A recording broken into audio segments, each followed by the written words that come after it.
Bonjour à tous et bienvenue sur Iris Factice, la chaîne sur laquelle il est obligatoire de sentir bon.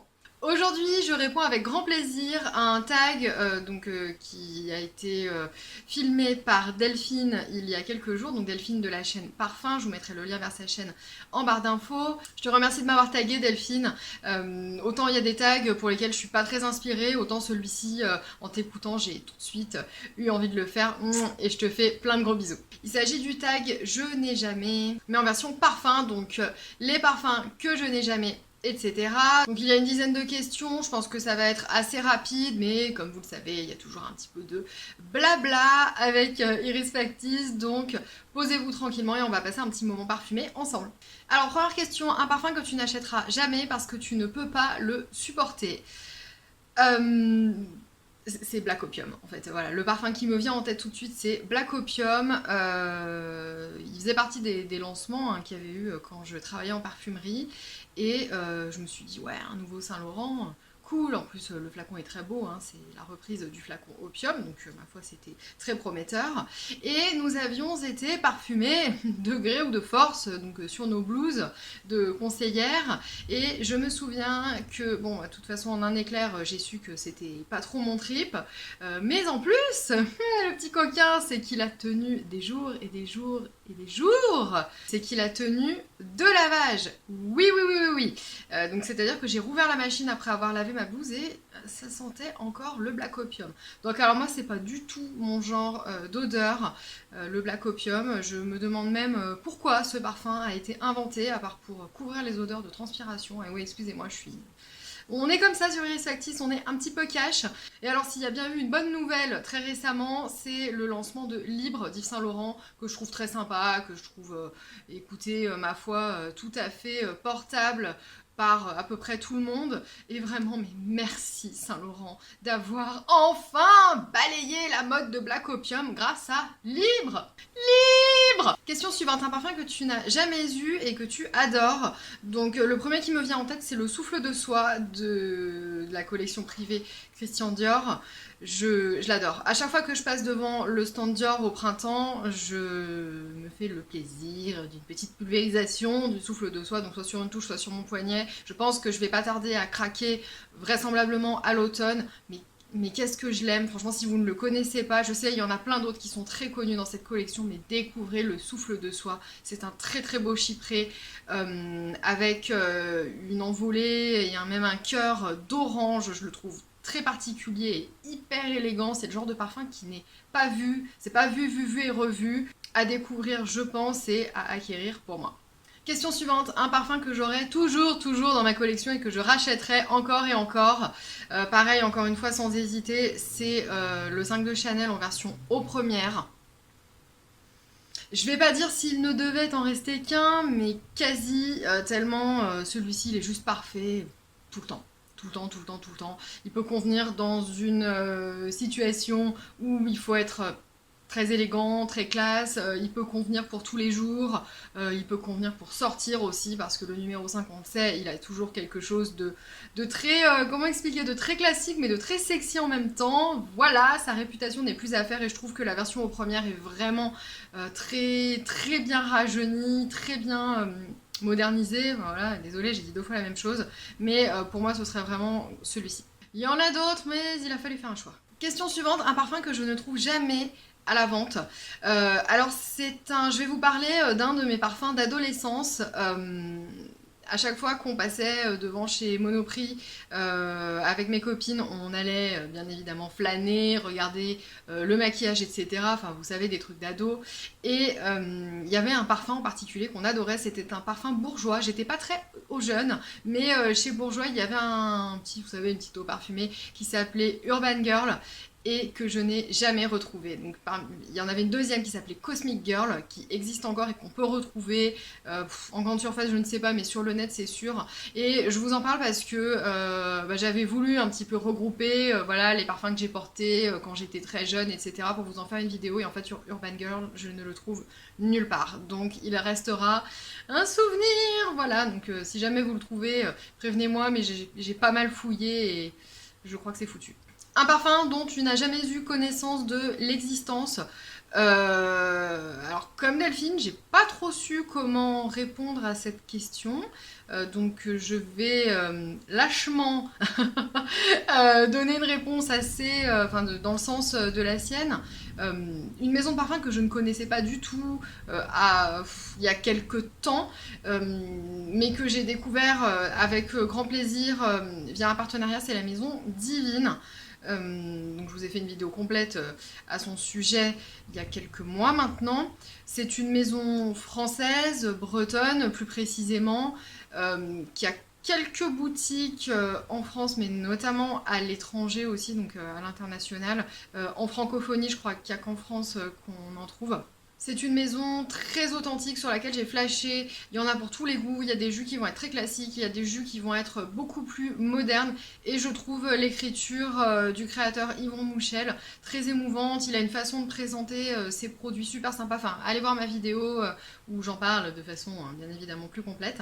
Question suivante, un parfum dont tu ne révèles jamais le nom quand tu le portes. En général, même la majorité du temps, je réponds à vous, je vous dis tout, vous le savez bien, les parfumages d'Iris Factis n'ont aucun secret, vraiment aucun. Mais s'il y a un parfum que je garde pour moi quand... Bien évidemment, quand je ne suis pas avec d'autres perfumistas et perfumistos, vous allez comprendre tout de suite, c'est Portrait of a Lady. J'aime bien dire que oui, c'est les éditions de parfum Frédéric Malle, vous connaissez, bon en général les gens ne connaissent pas, hein, voilà.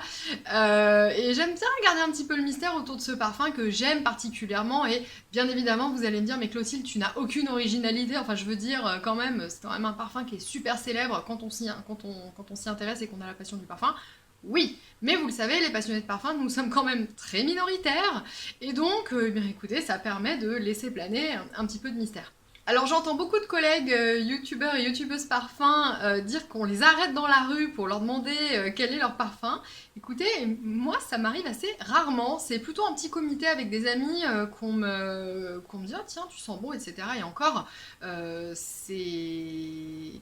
Quand on me le demande, c'est que volontairement je me suis bien douchée avec mon parfum. Et quand ce sont des amis, en général, ils savent que forcément... Clotilde va être parfumée de façon spéciale en fonction de la circonstance, en fonction de son humeur, etc. Mais de là à me faire arrêter dans la rue, non. Par contre, moi, j'arrête des gens dans la rue. Oui, ça m'est déjà arrivé. Je sais, ça se fait pas, mais vous le savez, le parfum, ça vous possède. Je vous raconterai peut-être tout ça un jour. Les confessions d'une folle de parfum. Ah, question suivante. Un parfum qui n'a jamais suscité de réaction quand tu le portes. Je ne sais pas quoi répondre. Je reconnais en préparant ce tag bien ne pas avoir trouvé de réponse.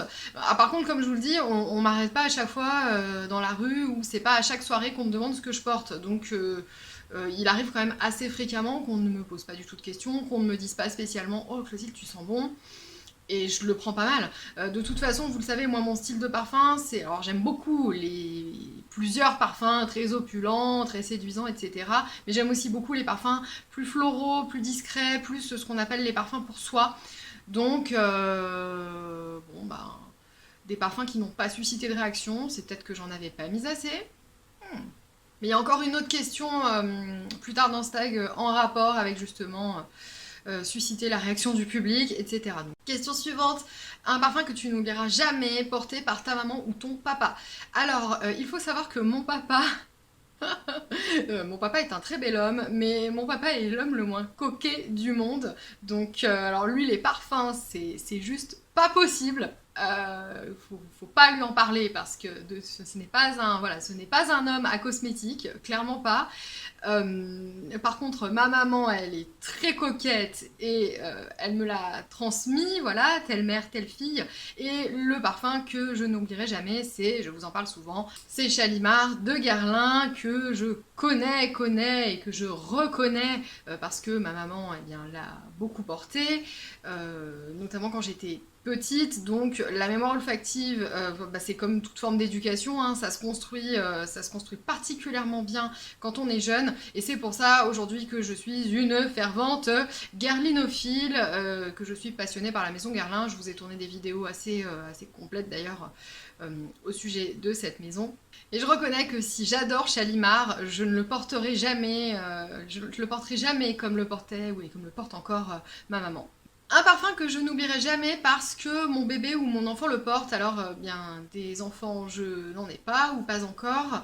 Par contre je peux vous parler du parfum que moi je portais quand j'étais bébé. Donc le premier, sans surprise, ce fut le Petit Guerlain. Donc que ma maman, toute heureuse d'avoir son premier bébé, c'était empressée d'aller trouver en boutique pour avoir le plaisir de parfumer les vêtements de son bébé avec.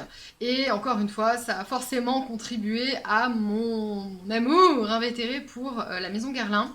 Et le Petit Guerlain, ce qu'il faut savoir, c'est qu'il a été reformulé, il a été retravaillé par Thierry Vasseur, et bien du coup je ne retrouverai plus l'odeur de ma très jeune vie.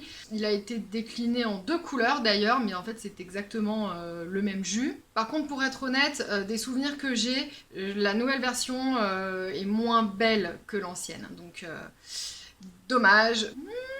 C'est dommage parce que l'ancienne version, je la trouvais plus élégante et moins facile. Là, elle est plus musquée, plus fleur d'oranger, et c'est vrai que plus petit grain. Ouais, je la trouve presque trop facile. Alors, puisqu'on en est aux confessions de mon éducation olfactive, je vais vous raconter une anecdote. Quand j'étais bébé, mon papa a essayé de me mettre du poivre sous le nez pour voir si ça fonctionne bien. Oui, hein, mais vous savez, les mecs. Hein. Ce qui bien évidemment a fait hurler ma maman, bref, puis moi ça m'a fait éternuer du coup. Donc oui papa, mon nez fonctionnait très bien, et peut-être même trop. Ne reproduisez pas ce genre d'expérience sur vos enfants parce que 15 ans après ça veut se parfumer en Chanel. Mauvaise idée. Question suivante, un parfum qui ne passe jamais inaperçu. Je vous en ai sélectionné 3. Ce sont des parfums assez puissants. Hein. Ils font partie des plus puissants de ma collection. Donc bon, en première place, Portrait of a Lady. Je pense qu'il n'y a pas de commentaire à faire à son sujet. Quand on en met, et moi j'aime bien en mettre, en général, j'ai fini mon décan et du coup, je me suis offert le flacon. Voilà. En général, ça marche bien en termes de puissance, de projection et de sillage. Puis la rose, ça fonctionne bien. Le deuxième que je vous ai sélectionné, c'est la Rose et moi de Molinard, que j'adore, mais que j'aime tellement. Pareil, encore une rose qui projette bien. Et là, c'est la rose, le safran, c'est l'encens. Il est vraiment magnifique. La seule chose que je déplore, c'est qu'il existe uniquement en 90 ml. Et franchement, ce genre de parfum, on en met 3 pulvérisations, peut-être 4, et ça suffit. Le petit dernier qui fonctionne bien et qui est assez célèbre, c'est Fille en aiguille de Serge Lutens. Donc là, c'est résineux, encens, sève de pin.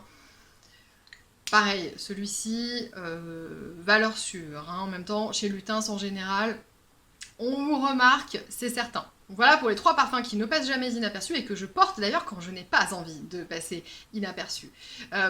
Pareil, j'aime pas trop moi me parfumer pour qu'on me remarque. C'est pas exactement ça la démarche.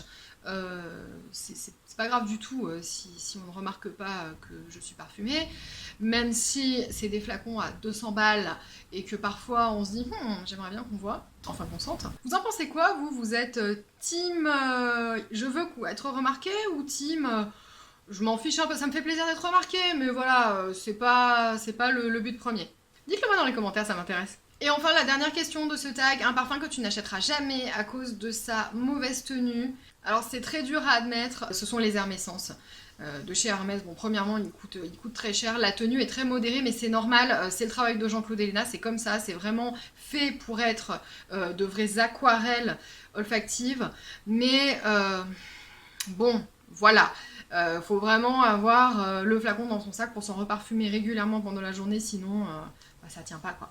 Ça ne tient pas, et c'est plus une question de prix, parce que autant j'en ai des parfums de luxe, des parfums de marques de niche qui sont qui ont des tenues vraiment très modérées. Autant là, les prix Hermès, même si c'est une qualité Helena, je pense que je n'investirai pas dans les grands flacons. Par contre, je vous le disais tout à l'heure, les petits coffrets 4 fois 15 millilitres, il est fort probable qu'un jour, je me laisse tenter. N'hésitez pas à vous abonner à ma chaîne si vous aussi vous êtes passionné, amateur ou bien curieux du parfum. J'espère que ce tag vous a plu, que vous avez passé un bon moment et puis je vous fais plein de poutous parfumés en attendant la prochaine vidéo. Bye bye! 7h du mat, t'étais déjà en retard, ton patron va encore te brasser, tu t'habilles direct. Tu prendras ta douche ce soir, tu te mets 3 pchits de Black Copium dans les escaliers. J'ai besoin d'air, besoin du lancement de livres. Ce ne sont pas des mensonges, c'est la réalité. C'est pas un parfum droit, c'est pas un parfum de pion. Je sais pas qui a fait ce jus, mais c'est sûrement pas Jacques Cavalier. Je crois pas que j'ai fait ça. Dis-leur que chacun sa route, chacun son chemin, chacun son rêve, chacun son destin. Dis-leur que chacun sa route, chacun son chemin. Passe le message à ton voisin. Levé à 7h du mat, t'es déjà en retard. Ton patron va encore te brasser. Tu t'habilles direct. Tu prendras ta douche ce soir. Tu finis de lasser tes chaussures dans les escaliers. J'ai besoin d'air, besoin de liberté. Ce ne sont pas des mensonges, c'est la réalité. Je ne suis pas un roi, mais je ne suis pas un pion. Je dois être le fou, comme je suis pas cavalier.